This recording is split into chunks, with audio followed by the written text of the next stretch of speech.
Hello everybody, Daniel here at the FMCG Guys, live from the Retail Media Summit UK, organized by SMG and the Path to Purchase Institute, and have a very special guest, I was going to say today, but it's not the first one today. So right now, it's Michael Schuh from Kroger. Welcome. Thank you, thanks for having me. No, not at all, and I think you're not the first one, but you're one of the first people to be on the CPG Guys podcast and on the FMCG Guys podcast. So congratulations for that. Thank you. You've already won before starting. It's a little bit surreal. It's the European version here. So when were you on the CPG Guys podcast? I believe I've been on twice. It was, twice. About 18 months ago, and then did a little bit more of an informal interview more recently than that. So. At an event or something? At an event, yeah. So you did the first one 18 months ago, when that was like really when retail media really boomed. Well, it was booming in the US. Probably 3 years now it has been the boom since COVID and so on. How have you seen the space evolve, if you think 18 months ago till now? Yeah, it just continued to evolve incredibly. At Kroger, we've been on our retail media journey. Actually, our 6-year birthday will be tomorrow. Oh, wow. We launched KPM 6 years ago, and so it's been incredible, even in 18-month chunks along the way to see how fast the industry has evolved, how things like getting capabilities up and live just to do the basics first has now evolved into how do we standardize, how do we make it easier on advertisers to really buy and integrate their retail media plans into their broader digital media investment strategy. Yeah, standardization is a big word. I'm hearing it quite a lot. We can go to that later. I wanted to ask you, what is exactly your role within, what is Kroger Precision Marketing, right? Kroger, yeah, so I'll do a little bit of a quick explanation. So Kroger is America's grocer. We've got about 2,800 stores across the continental United States. 8451 is actually the company I work for. So we're a wholly owned subsidiary of Kroger. We're a retail data insights and media activation engine for the Kroger company. And so Kroger Precision Marketing is our retail media brand underneath of that. I have the pleasure of leading our strategy and product teams. And so I look across the capabilities we develop across in-store, what we call on-site and then off-site media, where we bring capabilities to life for brands and agencies and advertisers of all kinds to leverage the power of our data assets, inventory, and customer connection to make an impact for their brand. Okay, cool. Yeah, I was seeing your profile, and like people that I know in retail media, a lot of times they come from media or even from trade marketing or e-commerce. You come from product.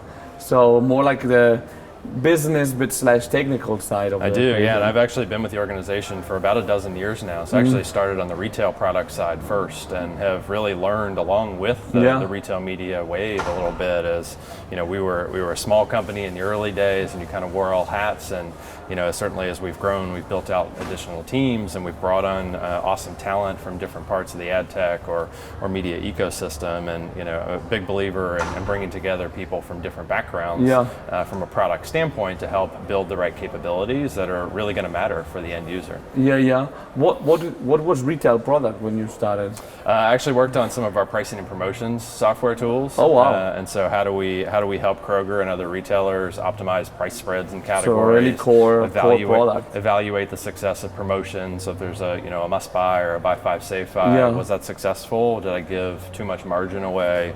And so that's had a lot of positive benefits on how I've been able to bring measurement capabilities to the retail media space too. Of course, because it's technical but deeply analytical as well. So you said 6 years ago Kroger decided to start this retail media branch. What prompted that 6 years ago when probably nobody even called it retail media back in the day? I don't know if the term was coined yet, we saw an opportunity. We've always had a big insights business helping CPG companies in the US understand their consumers and who's buying what at Kroger, and we just kept hearing that there was this opportunity to turn those insights into action. How do I then, I see my households are declining, I see I'm losing share, I want to launch this new product. How do I then activate on that? How do I leverage the power of the behavioral data asset that a retailer like Kroger has to integrate that into my plans? And we had done some, even longer than 6 years ago, we had done some early tests and sort of proven out some of the results, and that led us to really launch the brand, launch the capability, and grow since then. And if we were talking about COVID before, which I think is in the US is a good milestone point for retail media. I think that's probably when the term retail media became popular.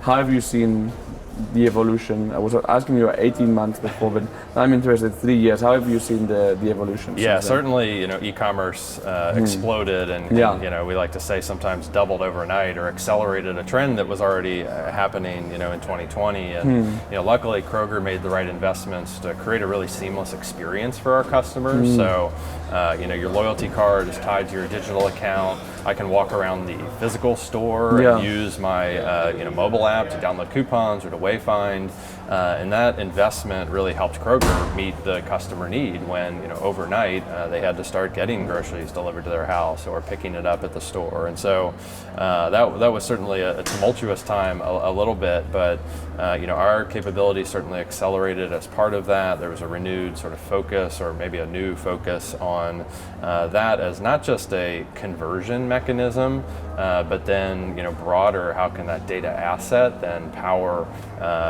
brands investment more holistically. We as a grocer see customer purchases 1, 2, 3 times a week sometimes. That frequency and that duration over time is really important, because when a customer changes that behavior, we ask why. And we help a brand understand what to do next when they enter a new category, or when they have a major life event like building a family, or any number of other things.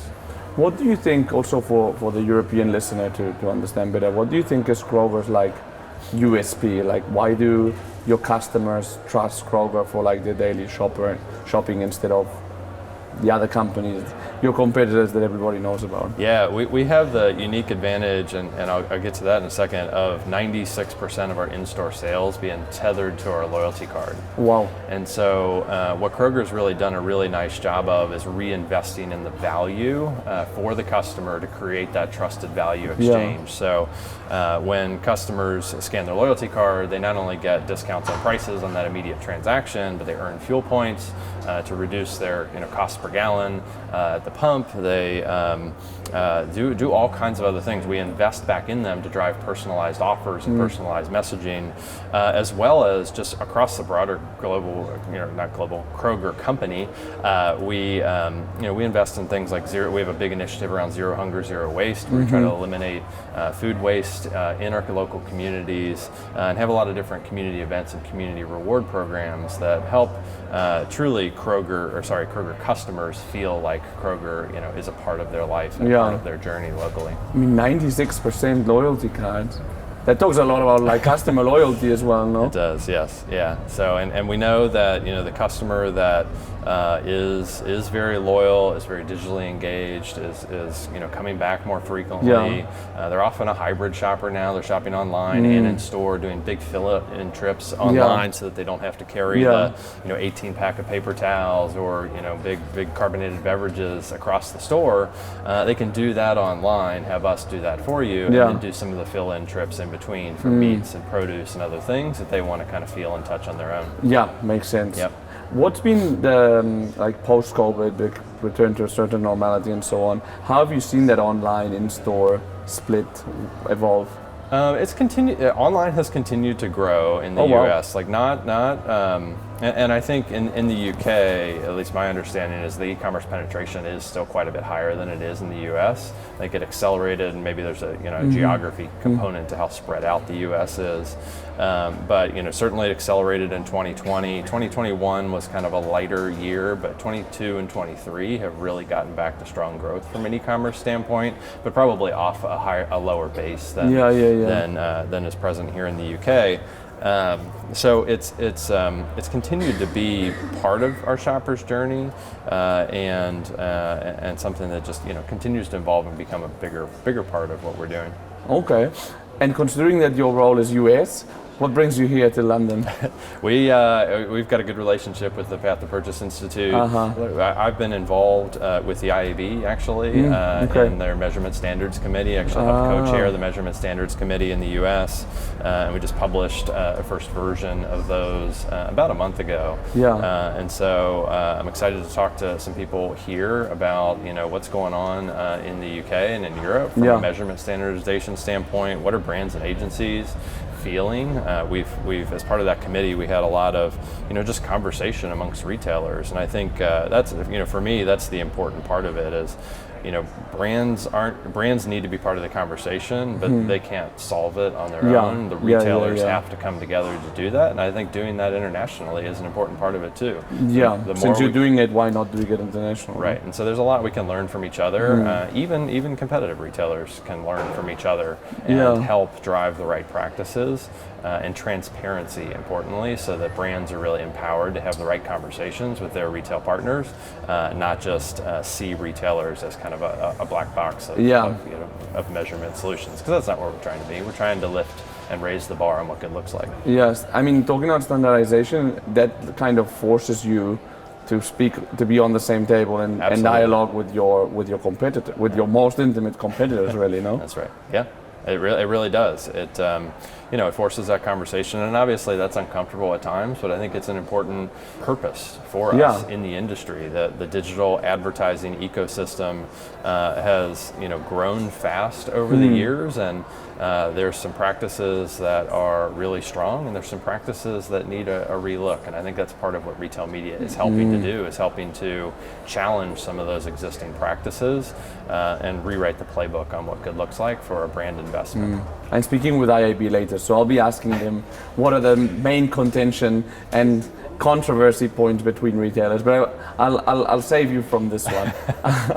Coming in the UK, like what for you are the main learning points from this market that maybe you'll bring back? Yeah, I think there's a few things. I think there are areas where the UK and Europe are ahead or doing things a little bit differently than the US and vice versa. And so I'm excited to do a few store tours. Honestly, the store formats and layouts are quite a bit different in some respects. And we're on our own journey with how we modernize the customer experience in store and think about that differently. I'm excited for some of the conversations and learnings around what brands are expecting of us. I'm excited to talk to some of the other international retailers. We've actually talked to quite a few international retailers over the last few years to better understand their business, their market, how we can apply some of those learnings in our space too. So there's a lot that can be learned from any conversations and just challenging each other to think differently. And Kroger, I thought it was very interesting that uniquely, as a US retailer, you had this partnership, or maybe still have it, with Ocado, right? We do, which is a UK e-commerce player. We do, yeah. So I was excited to see one of the Ocado trucks out yesterday. We've been working with the Ocado team over the last several years to open automated fulfillment centers in the US on a hub and spoke model. And so there's one in my backyard in Cincinnati. There's a variety spread across the country, and we're still investing in those. But it's a big part of how we know we can solve that customer need, get groceries to them faster, make sure they are what they would expect. If they want ice cream or butter or whatever, it's got to be frozen and rock hard when we get it to them, right? And so those trucks with Kroger associates, trained to deliver and to do it right, are a big part of that. And Ocado has been hugely helpful in helping us kind of build out that infrastructure and leverage their technology to help us solve that customer need. And I guess that also they brought in all the know-how of e-commerce from the UK as a nationwide player and so on. Absolutely. Yeah, interesting. What advice do you have for FMCG/CPG brands in terms of how can they better leverage Kroger, for example, as a retail media network? My advice to brands always is to challenge us more. I think brands are learning a lot. Some of the old traditional silos around trade and commerce and brand, those are really breaking down. And how brands organize themselves, educate themselves, and have that transparent dialogue with their retail partners is what's going to help us work together. Because it shouldn't be this carrot and stick type, at least in our view. It shouldn't be a carrot and stick type relationship. It's how do we build brands together? Yeah. How do we build categories together? How do we solve customer needs? And I think too often, some of it's the standardization and transparency that needs to be in place first, but I think too often brands and agencies are hesitant to challenge their retail partners, and at least I'll speak for Kroger, we welcome that.